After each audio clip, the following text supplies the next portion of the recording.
ఆరోగ్యానికి ఆరోగ్యం, రుచికి రుచి ఎగ్ డెవిల్ రెసిపీ. డెవిల్ అనేది పేరుకే కానీ రుచికి కాదు.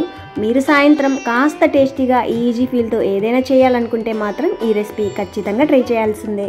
10 నిమిషాల్లో రెడీ అయిపోతుంది. డీప్ ఫ్రై చేసినా కూడా ఏ మాత్రము ఆయిల్ పీల్చదు. నచ్చితే బ్రేక్ఫాస్ట్గా కూడా ట్రై చేయొచ్చు. చాలా చాలా బాగుంటుంది. సరే అయితే లేట్ చేయకుండా రెసిపీ చూద్దామా? దానికోసం ముందుగా కావలసినన్ని ఎగ్స్ని ఉడికించుకోవాలి. ఇవాళ అయితే ఒక 4 ఎగ్స్తో రెసిపీ చూద్దాం. తీసుకున్న ఎగ్స్ని ఉడికించుకోవాలి. ఈ విధంగా కుక్కర్లో అయినా ఉడికించుకోవచ్చు, లేదా సపరేట్గా అయినా ఉడికించుకోవచ్చు. సపరేట్గా అయితే మీడియం ఫ్లేమ్లో ఒక 10-15 నిమిషాలు ఉడికించుకుంటే సరిపోతుంది. ఈ విధంగా కుక్కర్లో అయితే మీడియం ఫ్లేమ్లో 2 విజిల్స్. ఎగ్స్తో పాటు ఆలు కూడా ఉడికించుకోవాలి. ఈ తీసుకున్న ఆలులు 4 ఎగ్స్కి 4 మీడియం సైజ్ ఆలులను వీటిని ఇక్కడ గుర్తుంచుకోవాలి. చిన్న చిన్న ముక్కలుగా కాదు, పెద్ద పెద్ద ముక్కలుగా కట్ చేసుకోవాలి.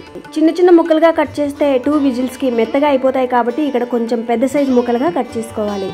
అప్పుడే ఎగ్స్తో పాటు ఈ ఆలు కూడా మరీ మెత్తగా కాకుండా పర్ఫెక్ట్గా ఉడుకుతాయి. ఇవన్నీ ఉడకడానికి సరిపడా నీళ్లు కూడా వేశాక కొంచెం సాల్ట్ వేసి మూత పెట్టాక మీడియం ఫ్లేమ్లో 2 విజిల్స్కి స్టవ్ ఆఫ్ చేసుకోవాలి. ఇలా వద్దు అనుకుంటే ఆలు కానీ ఎగ్స్ కానీ సపరేట్గా ఉడికించుకోవచ్చు. కానీ ఆలు మాత్రం మరీ మెత్తగా ఉడికించుకోకూడదని గుర్తుంచుకోవాలి.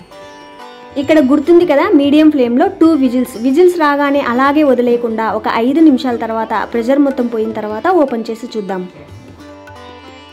చూడండి, ఈ స్టేజ్లో ఎగ్స్ అనేవి బాగా ఉడికిపోయి ఉంటాయి. ఆ తర్వాత ఈ ఎగ్స్ని పెంక్ అనేది ఈజీగా రావడానికి ఒక 5 నిమిషాలు చల్లటి నీటిలో వేసుకోవాలి. ఈ ఎగ్స్తో పాటు ఆలు ముక్కలు కూడా చల్లారిన తర్వాత తొక్క తీసుకోవాలి. చూడండి, ఆలు ముక్కలు మరీ మెత్తగా కాకుండా ఈ విధంగా ఉడికించుకోవాలి. దానికోసమే ఈ ముక్కల్ని కొంచెం పెద్దగా కట్ చేసుకోవాలి. ఒకవేళ ఈ స్టేజ్లో ఆలు సరిగ్గా ఉడకలేదు అనుకుంటే ఇంకొద్దిసేపు ఉడికించుకోవచ్చు. ఈ ఆలు ముక్కలు చల్లారేలోపు ఇందాక ఉడికించుకున్న ఈ ఎగ్స్ అన్నిటికీ పెంకు తీసి వీటిని 2 భాగాలుగా కట్ చేసుకోవాలి. చూడండి, ఈ విధంగా అడ్డంగా కాకుండా పొడుగ్గా నిలువుగా కట్ చేసుకోవాలి. ఈ విధంగానే ఎగ్స్ అన్నిటిని కట్ చేసి పెట్టుకోవాలి. ఆ తర్వాత ఇందాక ఉడికించుకున్న ఈ ఆలు ముక్కలకి తొక్క తీసుకోవాలి. ముక్కలన్నిటికీ తొక్క తీసిన తర్వాత ఈ విధంగా మెత్తగా అయితే చేసుకోవాలి. చేత్తో అయినా చేసుకోవచ్చు. ఆలు బైండింగ్ కోసం ఇందులో మైదా పిండి వాడడం కాబట్టి దానికోసమే ఇక్కడ ఈ ఆలుని మరీ మెత్తగా కాకుండా ఈ మాత్రం ఉడికించుకుంటే సరిపోతుంది. మెత్తగా ఉడికించుకోవాలి, మరీ మెత్తగా ఉడికించుకోకూడదు. ఆ తర్వాత ఒక 1/2 టీ స్పూన్ పసుపు, ఒక 1/2 టీ స్పూన్ ధనియా పొడి, రుచికి సరిపడా కారం. ఇందులో మిరియాల పొడి, పచ్చిమిర్చి కూడా వేస్తాం కాబట్టి కారం చూసుకొని వేసుకోవాలి. 1/2 టీ స్పూన్ కంటే కొంచెం తక్కువగా మిరియాల పొడి, 1/2 టీ స్పూన్ కంటే కొంచెం ఎక్కువగా గరం మసాలా వేసుకోవాలి. ఫైనల్గా ఫ్రెష్గా తరిగిన కొత్తిమీరతో పాటు రుచికి సరిపడా సాల్ట్ కూడా వేశాక ఈ మసాలా పొళ్ళు మొత్తం ఈ ఆలులో కలిసేలా బాగా కలుపుకోవాలి. స్పూన్తో కంటే ఈ విధంగా చేత్తో కలిపితే బాగా కలుస్తుంది. ఆ తర్వాత ఈ మిశ్రమానికి చిన్న పోపు అయితే పెట్టేసుకుందాం. దానికోసం కడాయిలో ఒక 3-4 స్పూన్స్ దాకా ఆయిల్ వేసుకోవాలి. వేసిన ఈ ఆయిల్ హీట్ అయిన తర్వాత ఒక మీడియం సైజు ఉల్లిపాయని చిన్న చిన్న ముక్కలుగా కట్ చేసి వేసుకోవాలి. పచ్చిమిర్చి, ఇందులో కారం మిరియాల పొడి కూడా వేసాం కాబట్టి ఇక్కడ పచ్చిమిర్చి చూసుకొని వేసుకోవాలి.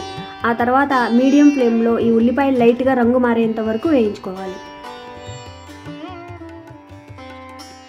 ఆ తర్వాత ఇందాక రెడీగా పెట్టుకున్న ఆలు మిశ్రమం వేసి అందులో వేసిన మసాలా పొడులు అనేవి పచ్చివాసన పోయేంత వరకు ఒక 2 నిమిషాలు లో ఫ్లేమ్లో వేయించుకోవాలి.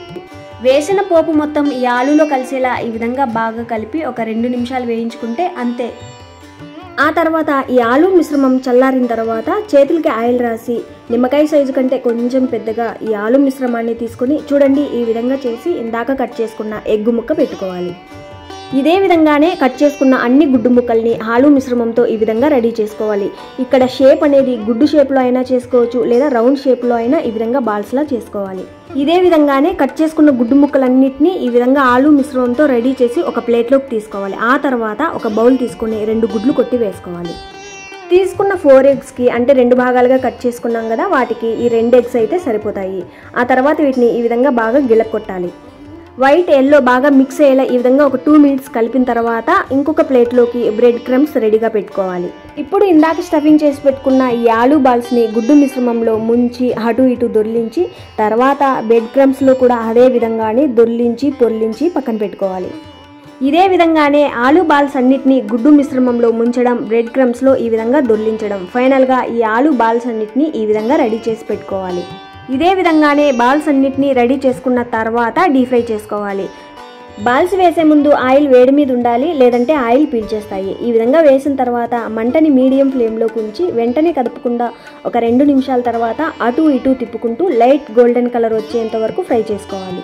ఆయిల్ నుండి బయటకు తీసిన తర్వాత ఇంకొంచెం డార్క్ కలర్లోకి మారిపోతాయి కాబట్టి లైట్ గోల్డెన్ కలర్ వచ్చేంత వరకు ఫ్రై చేసుకుంటే సరిపోతుంది.